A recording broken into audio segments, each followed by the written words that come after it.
ಒಂದು ಚಿಕ್ಕ ಹಳ್ಳಿಯಲ್ಲಿ ಚಿಂಟು ಎಂಬ ಹುಡುಗನಿದ್ದ.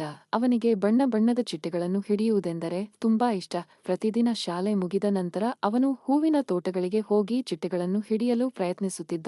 ಆದರೆ ಅವುಗಳು ಯಾವಾಗಲೂ ಅವನ ಕೈಗೆ ಸಿಗದೆ ಹಾರಿ ಹೋಗುತ್ತಿದ್ದವು. ಒಂದು ದಿನ ಚಿಂಟು ಬೇಸರದಿಂದ ತೋಟದಲ್ಲಿ ಕುಳಿತಿದ್ದಾಗ ಅಲ್ಲಿಗೆ ಒಬ್ಬ ಸನ್ಯಾಸಿ ಬಂದರು. ಅವರು ಚಿಂಟುವಿನ ಬಳಿ ಬಂದು, "ಏನಾಯಿತು ಮಗು, ಏಕೆ ಬೇಸರಗೊಂಡಿದ್ದೀಯಾ?" ಎಂದು ಕೇಳಿದರು. ಚಿಂಟು ತನ್ನ ಚಿಟ್ಟೆಗಳನ್ನು ಹಿಡಿಯುವ ಆಸೆಯ ಬಗ್ಗೆ ಸನ್ಯಾಸಿಗೆ ಹೇಳಿದನು. ಸನ್ಯಾಸಿ ನಗುತ್ತಾ, "ಚಿಂಟು, ನೀನು ಚಿಟ್ಟೆಗಳನ್ನು ಹಿಡಿಯಲು ಪ್ರಯತ್ನಿಸುವುದರಲ್ಲಿ ನಿನ್ನ ಸಮಯವನ್ನು ವ್ಯರ್ಥ ಮಾಡುತ್ತಿದ್ದೀಯಾ? ಆದರೆ ನೀನು ನಿಜವಾಗಿಯೂ ಚಿಟ್ಟೆಗಳನ್ನು ಪ್ರೀತಿಸಿದರೆ ಅವು ನಿನ್ನ ಬಳಿಗೆ ತಾವಾಗಿಯೇ ಬರುತ್ತವೆಯೇ?" ಎಂದರು. ಚಿಂಟುಗೆ ಸನ್ಯಾಸಿಯ ಮಾತು ಅರ್ಥವಾಗಲಿಲ್ಲ.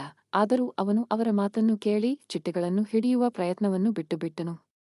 ಅವನು ತೋಟದಲ್ಲಿನ ಹೂವುಗಳನ್ನು ನೋಡುತ್ತಾ, ಅವುಗಳ ಸೌಂದರ್ಯವನ್ನು ಆಸ್ವಾದಿಸುತ್ತಾ, ಚಿಟ್ಟೆಗಳ ಹಾರಾಟವನ್ನು ಗಮನಿಸುತ್ತಾ ಸಮಯ ಕಳೆಯಲು ಪ್ರಾರಂಭಿಸಿದನು. ಕೆಲವು ದಿನಗಳ ನಂತರ ಚಿಂಟು ಆಶ್ಚರ್ಯಪಡುವಂತೆ ಚಿಟ್ಟೆಗಳು ಅವನ ಬಳಿಗೆ ತಾವಾಗಿಯೇ ಬರಲು ಪ್ರಾರಂಭಿಸಿದವು.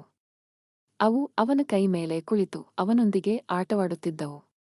ಚಿಂಟುಗೆ ತುಂಬಾ ಸಂತೋಷವಾಯಿತು. ಅವನು ಸನ್ಯಾಸಿಯ ಬಳಿಗೆ ಹೋಗಿ, "ನಾನು ಚಿಟ್ಟೆಗಳನ್ನು ಹಿಡಿಯಲು ಪ್ರಯತ್ನಿಸುವುದನ್ನು ಬಿಟ್ಟಾಗ ಅವು ನನ್ನ ಬಳಿಗೆ ತಾವಾಗಿಯೇ ಬರಲು ಪ್ರಾರಂಭಿಸಿದವು" ಎಂದು ಹೇಳಿದನು. ಸನ್ಯಾಸಿ ನಗುತ್ತಾ, "ಚಿಂಟು, ಇದು ಜೀವನದ ನಿಯಮ.